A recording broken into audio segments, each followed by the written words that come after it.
Salut ami footeux, j'espère que tu vas bien. Alors comme tu le vois aujourd'hui, pas d'intro, c'est un peu spécial la manière dont je fais la vidéo parce que tout simplement, je fais la vidéo à la mi-temps du match. Donc j'ai préféré pas faire d'intro car je ne sais pas ce qui va se passer à la seconde mi-temps.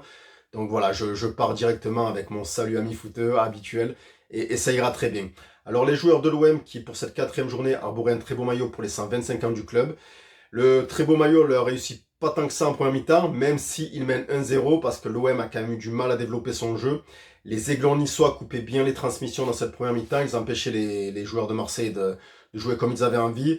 Ils étaient même plutôt légèrement dominateurs, les Aiglons. Ils étaient plus dans notre cas que ce qu'on était dans le leur. Et on s'aperçoit au fil du match que c'est un match avec beaucoup de jeux, mais pas forcément beaucoup d'occasions.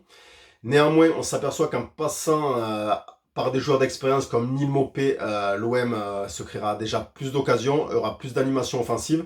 On l'a vu aussi avec Mason Greenwood, ce sont pour moi les deux meilleurs joueurs olympiens de cette première mi-temps. Mais malgré leurs efforts, les Olympiens n'arrivent toujours pas à marquer. Et à la 36e minute, l'occasion la plus chaude, je pense, côté niçois dans cette première période. Alors c'est chaud sur le côté droit qui fait un petit festival, qui adresse un superbe centre à Barre, qui reprendra cette reprise un peu à la Di Marco et qui frappera le poteau. Donc gros danger pour l'OM, les Niçois auraient pu ouvrir le score à ce moment-là. À noter sur le côté droit niçois la très bonne première mi-temps de Jonathan Klaus. Il est là sans complexe, sans pression, il fait un très bon match contre ses anciens partenaires. Mais il y en a un autre qui fait un très bon match contre ses anciens partenaires, c'est Neil Maupay. Neil Maupay qui trouvera la faille sur un centre dévié de Luis Enrique. Le ballon monte en cloche. Et on ne sait pas ce qui se passe. Le joueur niçois qui est au marquage de Neil Maupay va s'écarter de lui subitement, comme si Neil Maupay lui avait glissé un laisse ou je sais pas quoi. En tout cas, c'était très malicieux de sa part s'il a fait ça. Et il passera une tête tranquillement hors de portée du gardien niçois.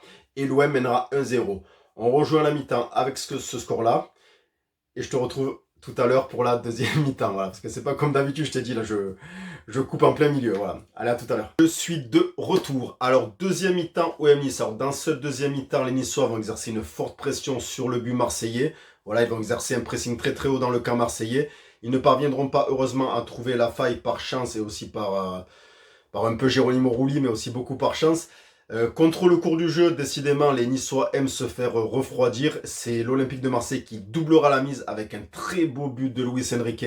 Luis Enrique sur le côté gauche qui s'appuie sur Harit. Harit lui remet. C'est somptueux, il ouvre son pied. Lucarne posé 2-0 pour l'OM. Alors je suis très content pour l'OM, mais aussi très content pour Luis Enrique qui confirme, qui enchaîne les buts, tout comme les autres attaquants de Marseille.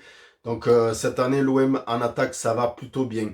L'OM n'a pas, malgré la forte pression niçoise dans ses 5 premiers minutes, n'a pas paniqué, n'a pas perdu son sang-froid. L'OM a su faire du jeu avec et sans ballon. Je ne sais pas si vous avez analysé le jeu sans ballon de l'OM, c'était quand même quelque chose ce soir. C'est encore la patte de Zerbi selon moi.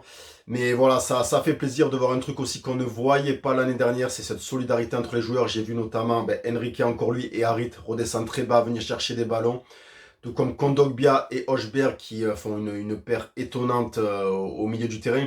J'ai l'impression que Hochberg, alors moi je fais une fixette sur ce joueur parce que je kiffe vraiment son placement, son intelligence de jeu, comment il apporte à cette équipe de l'OM et comment il apporte aussi à ses coéquipiers, notamment Kondogbia. J'ai l'impression que Kondogbia est meilleur depuis qu'il y a Hochberg à ses côtés, meilleur que la saison dernière. Alors je sais pas, c'est peut-être une impression, mais voilà, c'est quand même quelque chose de voir. Par exemple, à un moment donné, il y a une offensive niçoise. Alors, je sais plus c'est quel attaquant niçoise qui s'infiltre dans le milieu du terrain.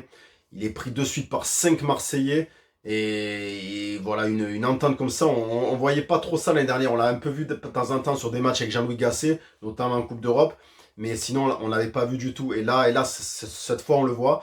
Donc, ça fait quand même plaisir. Ça fait plaisir de voir son équipe jouer comme ça. Ça sent bon, j'ai envie de dire. Donc du coup, ça fait 2-0 pour Marseille. Cornelius, malheureusement, se verra expulsé un peu injustement selon moi. Mais les Olympiens ne prendront pas de but. Buonani, en fin de match pour Nice, frappera le poteau. Donc c'est vrai que ça fait 2 poteaux pour Nice. Il faudra pas oublier ça. Mais voilà, pour une fois que la chance et la réussite tournent côté marseillais, on va pas s'en plaindre. Je pense que les supporters de l'OM comprennent et voient de quoi je parle au fil des années. C'est vrai que on va pas se plaindre parce qu'on va dire que je fais le Calimero, mais voilà, souvent la réussite n'est pas souvent en la faveur de l'Olympique de Marseille, je trouve. Voilà, après c'est peut-être que je suis pas très objectif en disant ça, mais voilà, ce soir ça a tourné entre faveur et c'est tant mieux parce que l'équipe de Nice c'était pas une mauvaise équipe, donc c'est bien d'avoir fait ce match-là contre cette équipe-là. Parce que bon, les 3 premiers adversaires, c'était peut-être pas du calibre de Nice, j'ai envie de dire. Et j'attendais de voir ce match-là pour avoir encore une autre opinion, me réconforter sur ce que je pense sur le OM de Zerbi. Je suis bien réconforté là, je veux pas vendre la peau de l'ours avant de l'avoir tué, mais bon, on va rien dire, on va pas s'enflammer, mais c'est une autre équipe, c'est une toute autre équipe l'Olympique de Marseille cette saison, et pourvu que ça continue, pourvu que ça continue. On est leader en attendant le match de Paris Saint-Germain ce soir contre Brest. Croisons les doigts pour qu'il y ait un résultat brestois et puis voilà quoi. Je vais pas m'éterniser plus, comme je t'ai dit aujourd'hui, je suis pressé par le temps, le débrief est un peu rapide, j'en suis désolé. Je te dis à bientôt pour une prochaine vidéo. N'hésite pas à liker, t'abonner, partager si le cœur t'en dit, c'est toi qui vois. Et surtout et pour toujours et pour l'éternité, allez l'OM. Ciao ciao.